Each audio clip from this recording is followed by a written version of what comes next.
अस्सलाम वालेकुम।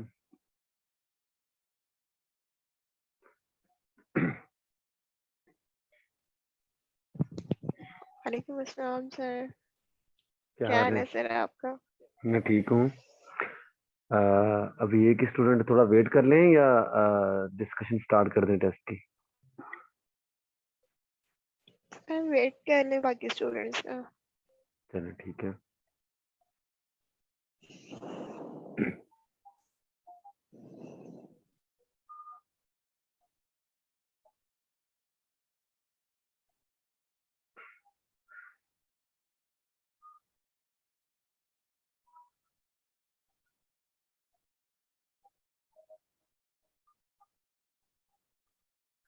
चलिए, मेरे ख्याल में अगर किसी ने आना हुआ तो आ जाएंगे, हम स्टार्ट करते हैं। Yes sir. अच्छा जी। क्वेश्चन वन है, one is the limit point for the set. इनमें से किस सेट का वन लिमिट पॉइंट है? इस सेट का तो लिमिट पॉइंट 0 है ना, ये तो बड़ा मशहूर सेट है, ऐसा ही है ना। Yes sir. इसका तो लिमिट पॉइंट 0 है। इसका लिमिट पॉइंट चेक कीजिए, 1/2, 3/4, 5/6। यस, इसका है। देखिए, 1/2 को छोड़े, 3/4, 4/5, 5/6, ये वाले एलिमेंट्स में शामिल है ना। 3/4, 3/4, 5/6, ये नहीं है। 5/6 के बाद 7/8, ठीक है 7 ना। और 8। ये इंक्रीज कर रही है सीक्वेंस और 1 को कन्वर्ट कर रही है, ठीक है ना। Yes sir. मतलब आपको समझ आ रही है ना बात की। तो इसमें 3/4, फिर 5/6, फिर 7, नहीं नहीं, ये वाली सीक्वेंस 1 को कन्वर्ट कर रही है, ये वाली 1 इसका लिमिट पॉइंट होगा, इसका नहीं होगा मेरे ख्याल में। 3/4 है। और देखिए, 3/4 को अगर आप इसको देखें तो इसको लिखा जा सकता है 1 - 1/4। और 5/6 को लिखा जा सकता है 1 - 1/6, यही है ना। 6। Yes sir. और इस तरह 1 9/, - 1/8। ठीक है ना। लेकिन अगर आप इसकी भी सीक्वेंस बनाएं तो 1 - 1 ओवर समथिंग लाइक दिस बनेगी। 2n, 3n, I think 2 × n - 1 है ना। तो यस अगर सर। n इन्फिनिटी को अप्रोच करेगा तो ये 1 को अप्रोच करेगी। 1 इसका लिमिट, लेकिन हमने तो लिमिट पॉइंट चेक करना है ना। लिमिट पॉइंट का मतलब ये है कि एक सीक्वेंस मिल जाए जो 1 को कन्वर्ट करे। सेट के अंदर ही सीक्वेंस है, हाँ, तो ये पड़ी हुई है, ठीक है। तो इसका तो कोई भी लिमिट पॉइंट नहीं ना होता, ये तो सेट ऑफ इंटीजर्स है। तो एक ये है 3/4, 1, ये देखिए ऑप्शन सेम है ये दोनों, 1/4, 2, 3/4, 1। हाँ, ये दोनों सेम सर प्रिंट हो गई हुई है, ठीक है ना। ये सेम है या डिफरेंट है, जरा चेक कीजिएगा। सर ये है तो सेम। सेम ही है, सेम ही है। वो ये असल में गलती से हो गया होगा सेम। 1 इसका लिमिट पॉइंट है, इसका भी है और इसका भी, ठीक है। चलो, बहरहाल ये एक ही इसका चीज है। भी। आगे बढ़ते हैं। क्वेश्चन 2 है, limit x approaches to infinity sin x/x। यहाँ पे लॉपटर लगेगा। नहीं सर यहाँ पे क्योंकि साइन बाउंडेड फंक्शन है। -1 और 1 के दरमियान में होता है। x पे डिवाइड कर देंगे तो ये चीज बन जाएगी। अब इसकी भी इन्फिनिटी पे लिमिट 0 बनेगी और इसकी भी इन्फिनिटी पे लिमिट 0 बनेगी, लिहाजा इसकी भी इन्फिनिटी पे लिमिट 0 ही 0 आ बनेगी, जाएगी। ठीक है। तो 0 आंसर है, ठीक है। आगे बढ़ते हैं क्वेश्चन 3 में। इन्फिनिटी पे लिमिट निकालने का तरीका कर क्या था भला? लीडिंग टर्म ले लेते थे, है ना, याद है। Yes sir. Yes sir. तो ऊपर तो लीडिंग टर्म 5x² है, राइट। नीचे leading term yes sir. By 2x² पड़ा हुआ है। और अंदर भी सबसे बड़ी टर्म कौन सी है? ये वाली। 9x⁴ तो जब उसका अंडर रूट ले लेंगे तो क्या आ जाएगा? 3x का 3x²। स्क्वायर। तो ये बन जाएगा 5x² / 5x²। ये कट गया, 5 भी कट गया, 1। तो इसकी लिमिट भी कैलकुलेट करेंगे तो 1 ही निकलेगी, ठीक है। Yes sir. आगे बढ़ते हैं क्वेश्चन 4 में।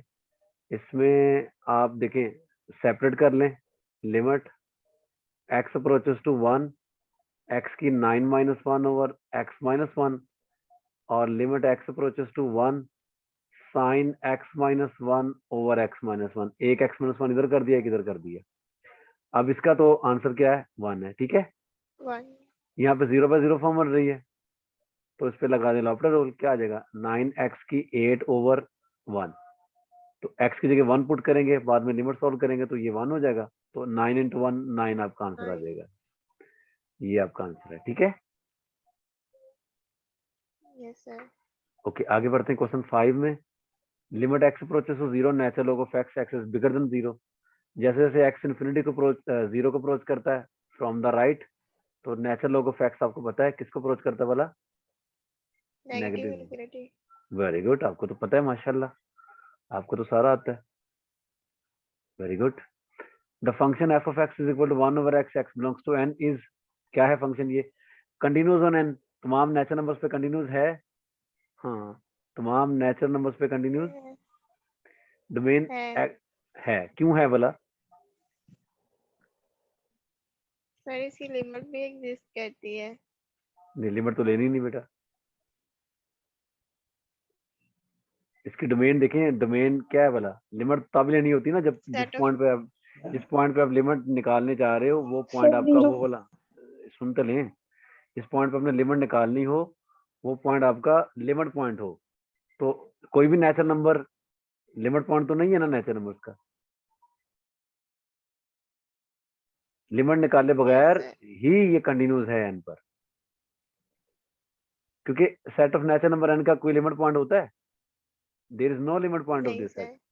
तो ये सारे कौन से पॉइंट्स हैं? This all are isolated points, है ना। Yes sir. तो आइसोलेटेड पॉइंट्स हैं, आइसोलेटेड पॉइंट्स पर फंक्शन आपका बाय डिफॉल्ट यानी ट्रिवियली कंटिन्यूज होता है, ठीक है। बात समझ आई कि नहीं? Yes sir. आइसोलेटेड पॉइंट पर आपको चेक नहीं करना पड़ता। आइसोलेटेड पॉइंट पर लिमिट निकाले बगैर आपने अगर फंक्शन उन वैल्यूज पे डिफाइन है तो वो कंटिन्यूस ही कहलाता है। मेरे ख्याल में आपको बात की समझ नहीं आई। सर समझ आ गई है, तो ये फंक्शन अनबाउंडेड भी तो है ना, कौन सा फंक्शन? यही वाला। तो फिर क्या वन बाउंडेड है? हम तो कंटिन्यूटी की बात करें।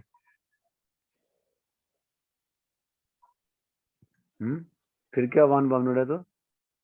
और वैसे आपको किसने कह दिया, दूसरे ऑप्शन किसने कह दिया अनबाउंडेड है? किसने कह दिया?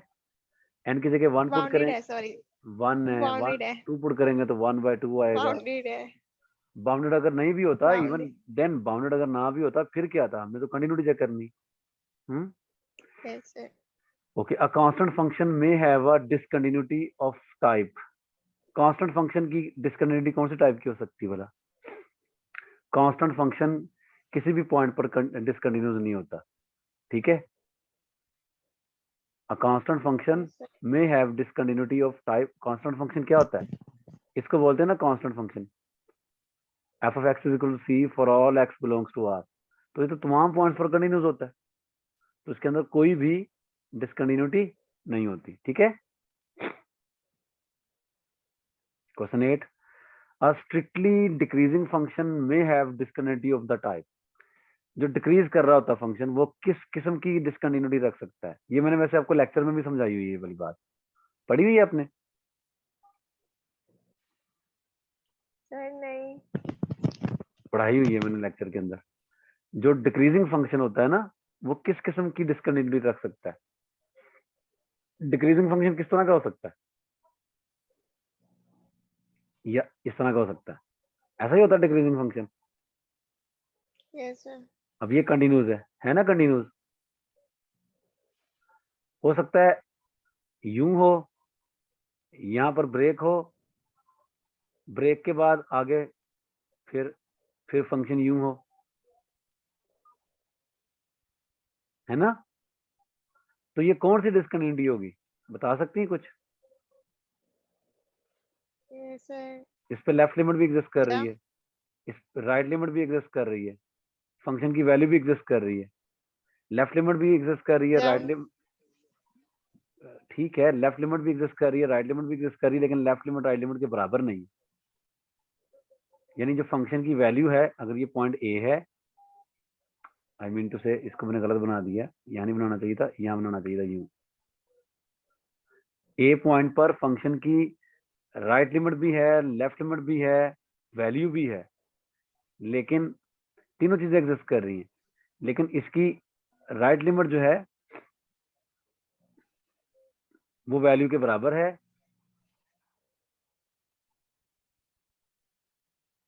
और इसकी जो लेफ्ट लिमिट है वो बराबर नहीं है। ये कौन सी डिसकंटिन्यूटी होती है बोला?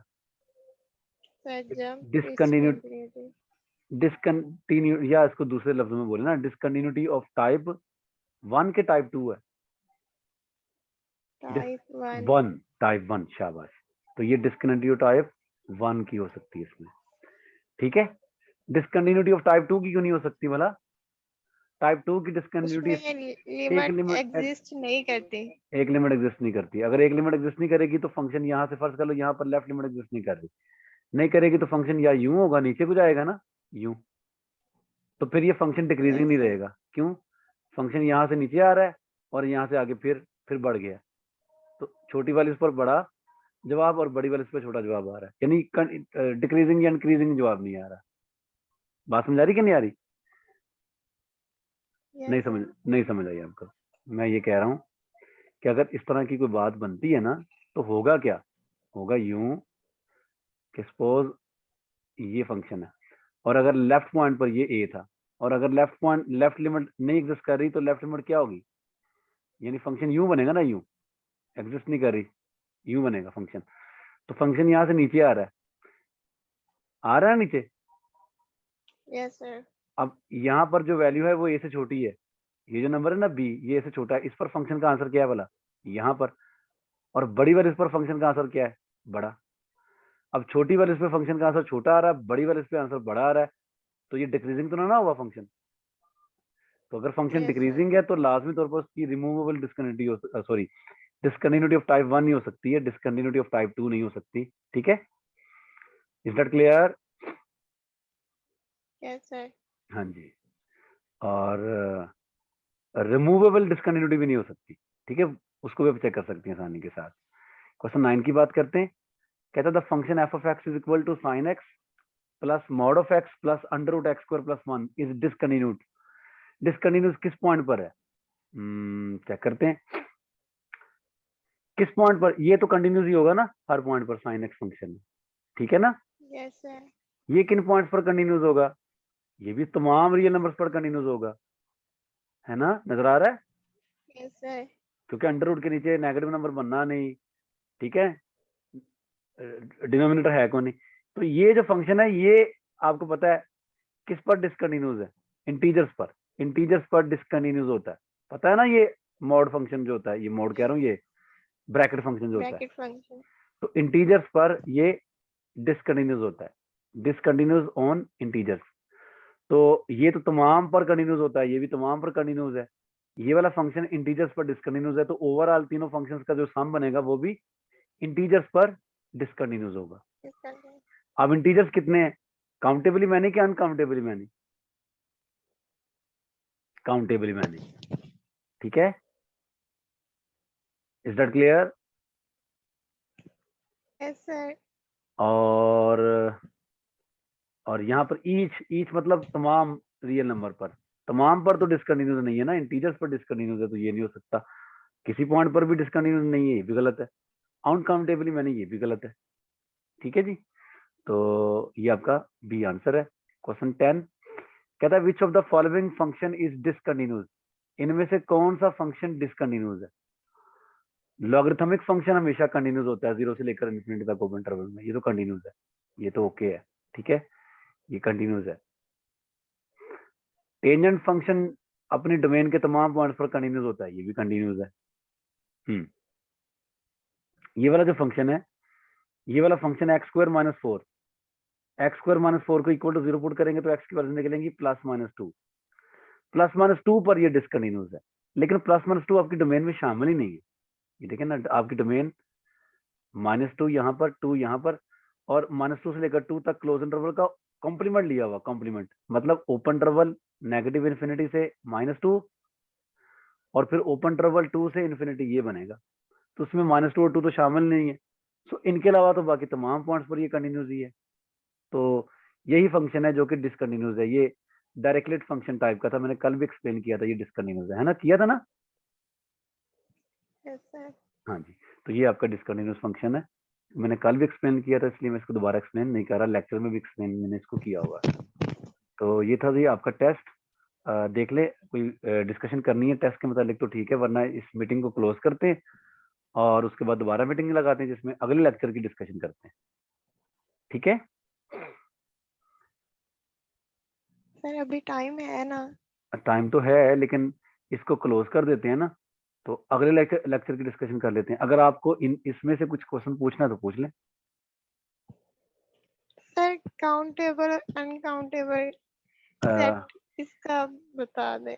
काउंटेबल सेट वो होता है जो सेट ऑफ नेचुरल नंबर्स की इक्विवेलेंट हो, सेट ऑफ जिसके सीक्वेंस बन जाए, जैसे 1 2 3 4 5 अप टू सो, ये काउंटेबल हो गया। जेड इंटीजर्स का सेट भी काउंटेबल है, इसको भी सीक्वेंस बना सकते हैं ना, 0 +-1 +-2 +-3 अप टू सो। या यूं समझे काउंटेबल सेट वो होता है जिसको टेबुलर फॉर्म में लिखा जा सकता है। ठीक है, तो यस सर। इंटीजर्स पर इंटीजर्स पर डिस्कंटिन्यूस था ना, तो इंटीजर्स का सेट जो है टेबुलर फॉर्म में लिखा जा सकता है ना, तो ये काउंटेबल हुआ क्या अनकाउंटेबल हुआ? काउंटेबल। काउंटेबल हुआ।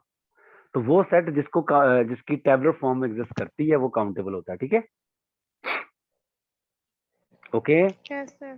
तो क्योंकि इंटीजर्स पर डिस्कंटिन्यूस था, तो इंटीजर्स का जो सेट होता है वो काउंटेबल होता है, इसलिए यहाँ पर काउंटेबली में नहीं आपका आंसर बनता था। ठीक है, कोई ऐसा सेट बता सकती है जिसको टेबुलर फॉर्म में नहीं लिखा जा सकता? जैसे 0 1 क्लोज इंटरवल है, इसको टेबुलर फॉर्म में नहीं लिखा जा सकता। क्यों नहीं लिखा जा सकता भला? अगर आप 0 लिखती हैं पहला नंबर, तो अगला कौन सा लिखेंगे?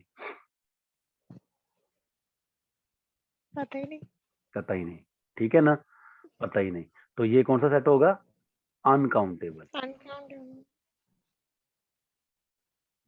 ठीक है जी, तो वो जो सेट अपना टेबुलर फॉर्म में लिखा जा सकता है वो काउंटेबल होता है, जेड काउंटेबल था, इसलिए countably many points. Okay, infinite set दो तरह के होते हैं, काउंटेबल और अनकाउंटेबल, ये ध्यान में रखिएगा। ठीक है, चले ठीक हो गया, कुछ और पूछना है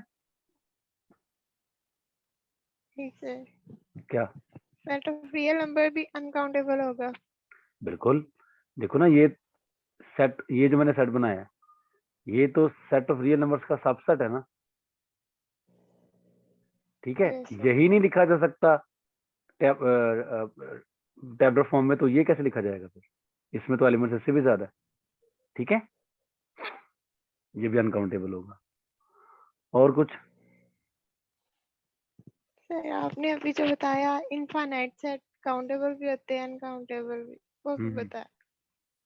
वो बताया तो है। जेड इन्फिनिट है कि फाइनाइट है? इनफाइनाइट। और वो काउंटेबल है। और ये वाला जो सेट मैंने अभी लिखा है, ये फाइनाइट है कि इन्फिनिट है? ये तो फाइनाइट है। हद ही नहीं कर दिया आपने। नहीं इनफाइनाइट है। हाँ, तो ये देखा ना, ये भी इन्फिनिट है और ये अनकाउंटेबल है। तो जो इन्फिनिट सेट्स होते हैं वो काउंटेबल भी हो सकते हैं, अनकाउंटेबल भी हो सकते हैं। ठीक है, सही है। Yes sir. अच्छा, ये बताए फाइनाइट ओके। फाइनाइट सेट जो होगा वो काउंटेबल होगा कि अनकाउंटेबल होगा? Finite set. हमेशा काउंटेबल होगा ना, उसके एलिमेंट्स की टेबुलर फॉर्म बन जाएगी ना, A1 A2 A3। जब सेट ही फाइनाइट है, उसको टेबुलर फॉर्म मिल गई उसकी। Yes sir. ठीक है जी, और कुछ? नहीं। आयशा आयशा अहमद, आपने कोई क्वेश्चन करना हो तो डिस्कस कर लें, वरना मीटिंग में क्लोज कर रहा हूँ। उसके बाद मीटिंग दोबारा जो है ना, वो अगले लेक्चर्स की डिस्कशन के लिए मीटिंग दोबारा कॉल करूंगा मैं। जी, पूछना कुछ आपने? नो सर, कुछ नहीं पूछना, क्लियर है। चले, बहुत शुक्रिया। अच्छा चले फिर ठीक है। ये ना 5-1 मिनट के बाद दोबारा मैं आपको लिंक सेंड करूंगा, फिर वो ज्वाइन कीजिएगा। ओके, ठीक है जी, अल्लाह हाफिज।